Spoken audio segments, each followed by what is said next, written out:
मधुबन के बाबा, मधुबन के बाबा मुरली वाले, आपका क्या कहना, आपका क्या कहना।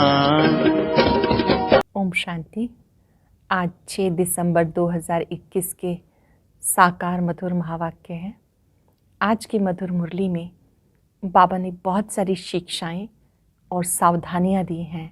बाबा कहते हैं, मीठे बच्चे, दान में दी हुई चीज़ कभी भी वापस नहीं लेना।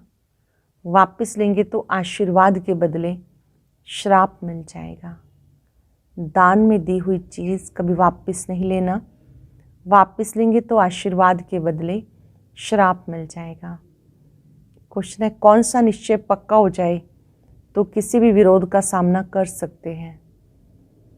कौन सा निश्चय पक्का हो जाए तो किसी भी विरोध का सामना कर सकते हैं। अगर निश्चय हो जाए कि हमें भगवान मिला है, उसे याद कर हमें विक्रम विनाश करने हैं, विश्व की बादशाही लेनी है, तो सब अपोजिशन खत्म हो जाएंगे, सामना करने की शक्ति आ जाएगी। निश्चय की कमी है तो मूंझ जाते हैं, फिर ज्ञान को छोड़ भक्ति में लग जाते हैं। गीता, तुम्हें पाके हमने जहाँ पा लिया। ओम शांति। ये गीत कौन सुनते हैं? बच्चे सुनते हैं, वही अर्थ को भी समझते हैं। प्रजा भी जो सुनती है वो भी विश्व का मालिक बनती है। जैसे भारतवासी सब कहते हैं हमारा भारत, वैसे वहाँ भी यथा राजा रानी तथा प्रजा सब समझते हैं विश्व के मालिक हैं। जैसे यूरोपवासी आए तो वो भी कहते हैं हम हिंदुस्तान के मालिक हैं। इस समय फिर हिंदुस्तानी नहीं कहेंगे कि हम हिंदुस्तान के मालिक हैं, वह गुलाम थे, राजाई सारी उनके हाथ में थी। फिर हमारा राजभाग रावण ने छीना, अभी हमें राजभाग चाहिए। ये पराया राज्य है, गाया जाता दूर देश के रहने वाले। अब तुम अपना राज्य ले रहे हो, तुम कोई के लिए लड़ते नहीं हो, अपने लिए ही सब कुछ करते हो। वह सेना लड़ती है अपने प्रेसिडेंट और प्राइम मिनिस्टर के लिए। बड़े आदमी वह बनते हैं ना, उनको नशा अच्छा रहता, फिर भी अब कहते भारत हमारा है। परंतु भारतवासियों को ये पता नहीं, ये कोई हमारा राज्य नहीं, ये रावण का राज्य है जिसमें हम रह रहे हैं। इस समय 5 विकारों का राज्य है, रावण का राज्य जिसमें हम रह रहे हैं। राम राज्य में ऐसा नहीं कहेंगे कि ये पराया है। अभी भारत पर रावण का पूरा राज्य है। राम का राज्य था, देवताओं का राज्य था, अभी नहीं है। तुम जानते हो 5 वर्ष के बाद हम राज्य ले रहे हैं। किससे ले रहे हैं? परमात्मा बाप से। राम अक्षर कहने से लोग मूंझते हैं, इसलिए बेहद का बाप कहना ठीक है। बाप अक्षर बहुत मीठा है। बाप ही वर्षा याद दिलाते, एक बाप के सिवाय और सब कुछ भूल जाना है। बाबा ही वर्षा याद दिलाते। बाबा अक्षर बहुत मीठा है, बाप के सिवाय सब कुछ भूल जाना है। हम आत्माएं बाप से वर्षा ले रही हैं। बाप आकर तुम्हें आत्म अभिमानी बनाते। हम आत्मा हैं। आत्मा कितनी छोटी महीन है और उसमें 84 जन्मों का पार्ट भरा हुआ है। ये मोटी बुद्धि वाले मनुष्य नहीं जानते, ना समझा सकते। बाबा से वर्षा ले रहे हैं, कितना सहज है, परंतु माया भुला देती है। इसलिए बच्चों को मेहनत करनी पड़ती। इसमें कोई हथियार बारूद की बात नहीं, ना कोई ड्रिल आदि सीखनी है, ना कोई शास्त्र आदि उठाना है। सिर्फ बाबा को याद करना है। बाप जो सुनाते हैं वो धारण करना है। हम अपना राजभाग ले रहे हैं। जैसे नाटक में एक्टर पार्ट बचाकर फिर कपड़े बदली कर अपने घर जाते हैं, वैसे तुम्हारी बुद्धि में है नाटक पूरा होने वाला है, अब अशरीरी बनकर घर जाना है। हम घर 5 वर्ष के बाद, हर 5 वर्ष के बाद पार्ट बचाते हैं। आधा कल्प राज्य करते, आधा कल्प गुलाम बन जाते हैं। सतयुग त्रेता में राज्य करते, द्वापर कलयुग में रावण के वशीभूत हो जाते। बच्चों को कोई जास्ती तकलीफ नहीं देते। बुद्धि में सिर्फ याद रहनी चाहिए। पुरुषार्थ कर जितना हो सके ये भूलना नहीं चाहिए। अब नाटक पूरा होता है, बाकी थोड़ा समय है, हमें जाना है। नाटक पूरा होता है, अभी थोड़ा समय है, हमें घर जाना है। ऐसे ऐसे अपने साथ बातें करते करते तुम पावन बन वापस चले जाएंगे। हर एक बच्चा जान सकता है मैं बाबा को कितना याद करता हूँ, चाहे कोई चार्ट लिखे या ना लिखे। हर एक समझ सकता है मैं कितना बाबा को याद करता हूँ, चाहे कोई चार्ट लिखे या ना लिखे। परंतु बुद्धि में तो रहता है ना। तो सारे दिन में हमने क्या क्या किया। जैसे व्यापारी लोग अपनी मुरादी संभालते हैं रात्रि को, ये भी व्यापार है। रात्रि को सोने के समय जांच करते हैं सारे दिन में बाबा को कितना याद किया, कितनों को बाप का परिचय दिया। जो होशियार होते हैं उनका धंधा अच्छा चलता है। बुद्धू होगा तो धंधा भी ऐसे ही चलेगा। ये तो अपनी कमाई करनी है। बाबा सिर्फ कहते मुझे याद करो, चक्र को याद करो तो चक्रवर्ती राजा बनेंगे। मुझे याद करो, चक्र को याद करो तो चक्रवर्ती राजा बनेंगे। इसमें टू मच आशाएं नहीं होनी चाहिए। गांव में रहने वालों को आशाएं कम रहती हैं, साहूकारों को बहुत रहती हैं। वो अपनी गरीबी में ही खुश रहते हैं। रोटला खाने पर हिर जाते हैं, सूखी रोटी खाने की आदत पड़ जाती। साहूकारों में इच्छाएं बहुत होती, माँ बाप को ही तंग कर देते। बाबा अनुभवी हैं, गरीबों पर रहम भी आता। गरीब देखेंगे इतना बड़ा आदमी ज्ञान सुनता है तो हम भी सुने। चित्र तो बाबा ने बहुत अच्छे बनवाए। कोई कहते हैं हमें सर्विस चाहिए, बाबा कहते पहले तुम होशियार बनो फिर सेवा पे जाओ।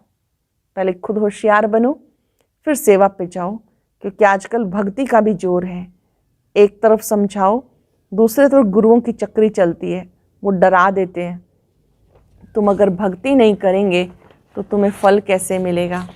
भक्ति से तो भगवान मिलता है। जब तक इस ज्ञान में पक्का हो जाए, पूरा निश्चय हो जाए कि हमें भगवान मिला है, वो हमको कहते हैं मुझे याद करो तो विकर्म विनाश होंगे। जब ये पक्का निश्चय जम जाए तब किससे सामना कर सके। निश्चय पक्का होगा तो सामना कर सकेंगे, क्योंकि बाबा की याद से ही विकर्म विनाश होते हैं। तुम्हारे से भी अपोजिशन है। तुम एक बात कहते हो, वो दूसरी बात कहते हैं। तुम्हारे से ही अपोजिशन है। दुनिया में बहुत मठपंथ है, जहाँ मनुष्य जाकर कुछ ना कुछ सुनकर आते। गीता का भी भिन्न भिन्न अर्थ सुनाते तो मनुष्य फंस पड़ते। सन्यासी कभी गृहस्थियों को नहीं कहेंगे कि विकार में नहीं जाओ। अगर वो कहें कि निर्विकारी बनो, फिर क्या होगा। एम ऑब्जेक्ट तो कुछ है नहीं। उल्टा रास्ता बताने वाले दुनिया में बहुत हैं, सच्चा रास्ता बताने वाले थोड़े हैं। उस पर भी माया का बहुत वार होता। दिल कहेगी पवित्र बने, परंतु माया बुद्धि को फिराती रहेगी। दिल कहेगी पवित्र बने, लेकिन माया बुद्धि को फिराती है, बहुत खराब ख्यालात लाती है। माया की लड़ाई है बहुत। चलते चलते तूफान बहुत आते। अगर कोई भी विकार का भूत अंदर होगा तो दिल को खाता रहेगा। कोई को कहेगा क्रोध का दान दो, खुद क्रोध करते रहेंगे। लोग कहेंगे तुम खुद क्रोध करते रहते हो, फिर हमें कैसे कहते हो। तो क्रोध को भी छोड़ना ही पड़े।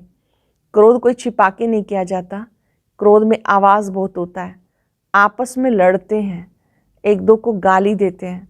बाबा देखते क्रोध का भूत निकलता ही नहीं। कोई कोई यहाँ सम्मुख बाबा के होते भी क्रोध कर लेते। बहुतों में क्रोध का भूत आ जाता। ये बहुत खराब है, तंग करते। बाबा तो फिर प्यार से समझाते। अगर नाम बदनाम करेंगे तो फिर पद भी भ्रष्ट कर देंगे। ये तो समझाना चाहिए कि तुमने 5 विकार बाबा को दान दे दिए तो वापस क्यों लेते हो। ध्यान से समझेंगे, हमने जो दान दिया है वो विकारों का दान दिया है। बाबा को हमने विकार अर्पण कर दिए हैं, तो वो दान देकर वापस नहीं लेना। अगर फिर क्रोध कर लिया तो ग्रैंड छूटेगा नहीं, यह फिर वृद्धि को पाता है। बाप के आशीर्वाद के बदले श्राप मिल जाता, क्योंकि बाप के साथ धर्मराज भी है। ये भी ड्रामा में नूंद है। क्रोध करना ये भी पाप है। जिनमें 5 विकार हैं उन्हें पाप आत्मा कहते हैं। जिनमें 5 विकार हैं उसे पाप आत्मा कहते। सत्युग में है सब पुण्य आत्मा, वहाँ कोई पाप नहीं करते। अभी जन्म जन्मांतर के पापों का बोझा सिर पर है। पहले योग बल से कट करना है। माया बड़ी खराब है। लोभ बहुतों में है। कपड़े का, जूते का, पाई पैसे की बात का लोभ है तो झूठ बोलते रहते। ये सब लोभ की निशानियां हैं। यहाँ तो सब कुछ मिलता, बाहर में तो घर घर में खिटखिट लगी हुई है। संग भी बहुत खराब है। पति ब्राह्मण तो स्त्री शूद्र, स्त्री ब्राह्मणी तो पति शूद्र। घर में ही हंस और बगुले बहुत खिटपिट रहती है। एक ज्ञान में चलता है, एक नहीं चलता है, तो थोड़ी बहुत खिटपिट होती है। अपने को शांत रखने की युक्ति रखनी होती। घर बार छोड़ना भी बाबा अलाउ नहीं करते। ऐसे बहुत आश्रम हैं जहाँ बाल बच्चों सहित जाकर रहते, फिर खिटपिट तो सब जगह होती रहती है। शांति कहीं भी नहीं। सच्ची सच्ची शांति, सुख, पवित्रता 21 जन्मों के लिए तुम बच्चों को अब मिल रही है। सच्ची सच्ची शांति, सुख, पवित्रता 21 जन्मों के लिए तुम बच्चों को मिल रही है। ऐसे मत और कोई दे ना सके। बाबा कहते मैं कितना दूर देश से आता हूँ सर्विस करने, तुम्हें भी सर्विस करनी है।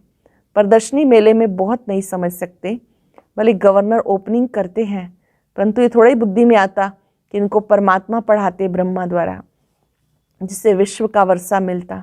सिर्फ कहते अच्छा है, माताएं अच्छा कर्तव्य कर रही हैं, श्रेष्ठाचारी बन रही हैं। भले ये भी लिखते हैं, मैं मानता हूँ कि गीता भगवान ने गाई, लिख दिया, परंतु बुद्धि में थोड़ा ही बैठता, न पुरुषार्थ चलता समझने का। तुम्हारी बुद्धि में है कि शिव बाबा ब्रह्मा द्वारा कहते हैं मुझे याद करो तो तुम ये लक्ष्मी नारायण बनेंगे। शिव बाबा ब्रह्मा द्वारा कहते मुझे याद करो तो तुम लक्ष्मी नारायण बनेंगे। ये पैगाम सबको सुनाना है। तुम पैगंबर के बच्चे हो और जो भी आते हैं वो धर्म संस्थापक हैं। तुमको ये मैसेज सबको सुनाना है कि बाबा स्वर्ग नई दुनिया की स्थापना कर रहे हैं। बाबा कहते अगर तुम मुझे याद करोगे तो पवित्र बनेंगे, तुम इस स्वर्ग के मालिक बन जाएंगे। मुझे याद करेंगे, पवित्र रहेंगे तो तुम स्वर्ग के मालिक बन जाएंगे। घड़ी घड़ी ख्यालात चलने चाहिए। कच्ची अवस्था होने के कारण धंधे धोरी में जाते सब कुछ भूल जाता। फिर जो कुछ महावाक्य सुनते हैं वो भी व्यर्थ नहीं जाते। एक एक रतन कम नहीं है। एक रतन भी स्वर्ग का मालिक बना सकता है। ज्ञान का एक रतन जिसको हमने धारण किया वो स्वर्ग का मालिक बना सकता है। गाते हुए भारत हमारा बहुत ऊंच देश है। जानते हो हमारा भारत जो स्वर्ग था वो अब नरक बना। अब फिर बाबा कहते माम एकम याद करो तो विक्रम विनाश होंगे। प्रजा तो ढेर बनती जाती, वृद्धि भी होती रहती, सेंटर्स खुलते ही रहते। बाबा भी कहते गांव में जाकर सर्विस करो। ऐसे बहुत गांव हैं जहाँ मिलकर क्लास करते हैं, फिर बाबा को पत्र लिखते। तुम बच्चों का काम है ब्राह्मण धर्म को बढ़ाना ताकि सब मनुष्य देवता बन जाएं। यहाँ वाला जो होगा वो और सत्संगों में नहीं फंसेगा। जो देवकुल की आत्मा होगी वो बाबा के घर आएगी, मुरली भी सुनेगी, नियमों को पालन करेगी, वो अन्य किसी जगह नहीं फंसेगी। यहाँ मुख्य बात है पवित्रता की। इस पर ही बाप बच्चों के, स्त्री पुरुष के, पुरुष स्त्री के दुश्मन बन जाते हैं। गवर्नमेंट भी कहती है ये क्या करते हैं, ये क्यों होता है, परंतु धर्म में इंटरफेयर तो कर ही नहीं सकते। स्वराज्य तो स्थापन कर ही लेंगे। पहले जो लड़ाई लगी है और इसमें रात दिन का फर्क है। ये बॉम्ब शादी पहले नहीं थे। तुम जानते हो हमारे राज्य में लड़ाई का नाम निशान भी नहीं होगा। सतयुग त्रेता सुख, द्वापर कलयुग दुख। नई दुनिया और पुरानी दुनिया, दुनिया एक ही है, सिर्फ नई और पुरानी बनती है। अब पुरानी दुनिया विनाश और नई बनने वाली है। ये पुरानी दुनिया अब और किसी काम की नहीं रही, फिर नई दुनिया चाहिए। दिल्ली में कितनी बार नए महल बने होंगे। जो आते हैं वो तोड़ फोड़ कर फिर अपना नया बनाते यादगार के लिए। जब बड़ी लड़ाई लगेगी तो ये सब टूट फूट जाएगा। फिर नई दुनिया में नए महल बनाएंगे। फिर जितना जो पढ़ेगा उतना ऊंच पद पाएगा। कोई अच्छा पढ़ते हैं, कोई कम, ये तो चलता रहता है। तुम बच्चे पक्का याद रखो, हमने 84 जन्म पूरे किए, अब घर जाना है। हमारा ये 84 का चक्र पूरा हुआ, अब घर जाना है। ये पुराना शरीर छोड़ हम अपने घर जाएं, ऐसी पक्की अवस्था हो जाए, फिर और क्या चाहिए। ऐसी अवस्था में कोई शरीर छोड़े तो बहुत ऊंच कुल में जन्म लेंगे। अच्छा, मीठे मीठे सिखिलदे बच्चों प्रति माता पिता बाप दादा का याद प्यार। Good morning. रूहानी बाप की रूहानी बच्चों को नमस्ते। रूहानी बच्चों की रूहानी बाप दादा को नमस्ते। Good morning. शुक्रिया बाबा, शुक्रिया। धारणा के लिए सार। पहली पॉइंट है अपनी कमाई जमा करने के लिए बाप और चक्र को याद करते रहना है। बाबा को और सृष्टि चक्र को स्वदर्शन चक्र को याद करते रहना है। माया की चक्री में कभी नहीं आना। टू मच आशाएं नहीं रखनी है। दूसरों से अपेक्षाएं नहीं रखनी है। मनुष्य को देवता बनाने के लिए अपने ब्राह्मण धर्म को बढ़ाना है। गांव गांव में जाकर सर्विस करनी है। वरदान है, बार बार हार खाने की बजाय बलिहार जाने वाले मास्टर सर्वशक्तिवान विजयी भव। बार बार हार खाने की बजाय बलिहार जाने वाले मास्टर सर्वशक्तिवान विजयी भव। स्वयं को सदा विजयी रत्न समझकर हर संकल्प कर्म करो तो कभी भी हार नहीं हो सकती। मास्टर सर्वशक्तिवान कभी हार नहीं खा सकते। यदि बार बार हार होती है तो धर्मराज की मार खानी पड़ेगी।